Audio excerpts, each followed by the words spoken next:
그림은 우리가 등산길에서 흔히 경험할 수 있는 상황을 나타내고 있습니다. 이 상황에서 생물 다양성 보존하기 위해서 어떤 실천이 필요한지 봅시다. 오른쪽에 있는 그림을 보면 도토리가 많이 떨어져 있기 때문에 같이 주워가서 도토리 묵을 해먹자, 이런 상황인 거죠. 하지만 도토리는 숲에 살아가는 야생 동물의 먹이가 될 수 있습니다. 그래서 줍지 말고 그대로 두는 것이 생물 다양성 보존에는 더 바람직할 것이라고 볼 수 있습니다. 두 번째로 국가 수준의 실천 방안, 우리나라 수준의 실천 방안을 알아보도록 하겠습니다. 첫 번째는 야생 생물 보호 및 관리에 관한 법률을 제정하는 것입니다. 야생 생물의 멸종을 예방하고 생물 다양성을 증진시켜 생태계의 균형을 유지함과 아울러 사람과 야생 생물이 공존하는 건전한 자연 환경을 확보하는 것을 목적으로 하는 것이죠. 두 번째로 국립공원을 지정하고 관리를 하는 것입니다. 이는 자연 생태계와 자연, 문화, 경관 등을 보존하고 지속 가능한 이용을 하는 것으로 목적을 하겠죠. 세 번째로 멸종 위기종 복원 사업입니다. 이 3번은 영상을 따로 링크를 걸어 놨으니까 이 영상을 보고 수업을 진행하시면 좋을 것 같습니다. 야생 동식물 보호법에 의해서 멸종 위기 야생 동식물을 1급과 2급으로 지정하고 보호하고 있습니다. 그래서 자생지에 방사하여 복원하는 사업을 진행하고 있죠. 마지막으로는 생물의 유전자 관리입니다. 국립생물자원관이라든지 유전자관리센터 등을 건립해서 우리나라 고유 생물의 유전자를 관리하고 있습니다. 매우 다각도로 이렇게 실천한다고 볼 수 있습니다. 국제 수준, 세계 수준의 실천 방안을 보겠습니다. 여러 나라가 생물 다양성에 관한 국제 협약을 체결하여 생물 다양성 보존을 위해 노력하고 있습니다. 첫 번째, 생물 다양성 협약입니다.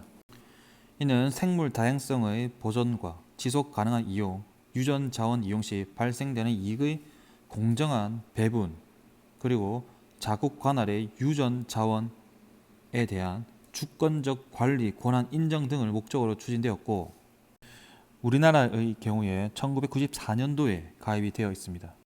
두 번째로는 멸종 위기에 처한 야생 동식물의 국제 거래에 관한 협약입니다.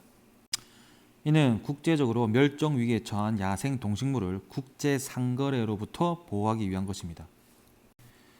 야생 동식물을 수출입하고자 할 때 관리 당국의 발급한 증명서를 제출해야 통관이 가능하다는 것이죠.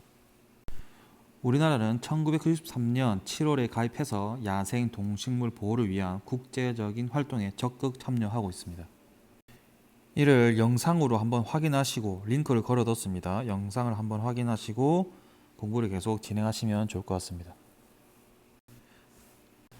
세 번째로는 람사르 협약입니다.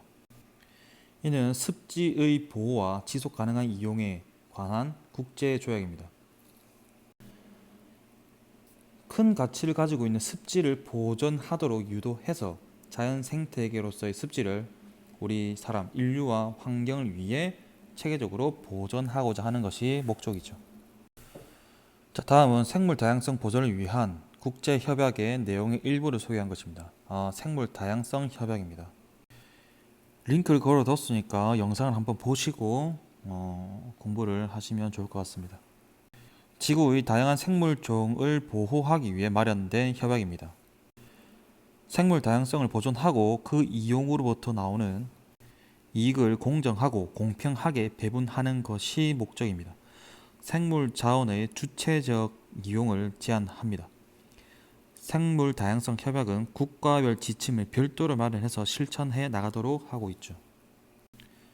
생물 다양성 감소에 대한 위기 의식이 전 세계적으로 확산되고, 특히 생물 다양성이 높은 개발도상국들은 선진국들에 대한 생물 자원의 주권적 권리 및 의무 설정의 필요성이 제기되었습니다. 그래서 생물 다양성의 보존과 지속 가능한 이용 및 유전 자원의 이용을 통하여 얻은 이익의 공평한 분배를 위한 최종 협약안을 작성했던 것이죠. 그 다음 람사르 협약입니다. 물새 서식지로 중요한 습지 보호에 관한 협약으로 자연 자원과 서식지의 보존 및 현명한 이용에 관한 최초의 국제 협약입니다. 습지 자원의 이용과 보존의 기본 방향을 제시하고 있고, 이 협약에 가입한 국가는 1개 이상의 습지를 람사르 습지로 지정하여 그 보존 계획을 수립하고 시행해야 합니다. 우리나라 같은 경우에는 용듭이 최초로 지정되어 있고, 영상을 통해서 한번 확인해 보시면 되겠습니다. 또한 우리나라는 21개의 습지가 이 람사르 습지에 해당이 됩니다. 21개에 해당하는 우리나라 람사르 습지를 아래에 한번 보시면 되겠습니다. 우리나라의 경우에 생물다양성 협약의 참가국으로서 어떻게 동참하고 있는지는 생물다양성의 보존과 지속 가능한 이용을 위한 국가 전략을 수립하고 생물다양성 구성요소의 조사 및 감시, 보호 지역의 설정, 종자은행 설립, 생물다양성 보존을 고려한 환경 영향 평가 등을 수행하고 있습니다. 이뿐만 아니라 가입국 간의 협력 사항으로 타국 보유 유전 자원에 접근할 때에는 해당 국의 사전 승인을 받아야 되고, 생명공학 기술 등 생물 다양성 보존 기술을 다른 가입국에게 이전, 촉진, 유전자 변형 생물체의 안전한 국가 간의 이동과 관리를 위한 노력 등을 하고 있습니다. 두 번째, 생물 다양성을 보존하기 위한 국제 협약으로 생물 다양성 협약과 람사르 협약 외에 또 어떤 협약이 있는지 알아보면 1992년 리우 유엔 환경개발회의 당시 채택된 기후변화 협약, 1994년 파리에서 채택된 사막화 방지 협약이 있습니다. 그 외에도 세계유산 협약, 생물 다양성과 생태계 서비스에 대한 정부 간 플랫폼 등이 있죠. 각각의 협약에 대해 너무 깊게 파고들 필요는 없습니다. 이러한 것들이 있다, 이 정도만 알고 넘어가시면 되겠습니다. 국제기구인 유엔은 생물 다양성과 관련하여 어떤 활동을 하고 있는지 조사를 해보면 인간과 생물권 프로그램, 정부 간 해양학위원회, 국제수문학 프로그램, 지속가능 발전 교육 사업 등이 있습니다. 이 각각의 활동의 의미를 다 부여한다기보다는 이러한 활동들을 하고 있다 정도만 알아두시면 되겠습니다. 생물 다양성 협약, 2020년까지 멸종 위기에 처한 생물종의 멸종을 막고 특히 감소하는 종의 보존 상태를 개선해서 유지하면, 이때는 지구온난화로 인한 북극곰의 멸종을 막기 위해 우리가 할 수 있는 에어컨보다는 선풍기나 부채를 사용하는 것이 있겠죠. 두 번째로 습지 보호 활동으로는 습지를 찾는 철새를 모니터링하는 활동에 참여할 수도 있습니다. 마지막으로 기후변화 방지 활동으로는 에너지를 절약하고 저탄소 제품을 사용해서 대기 중 이산화탄소 농도를 줄이는 방법이 있겠죠.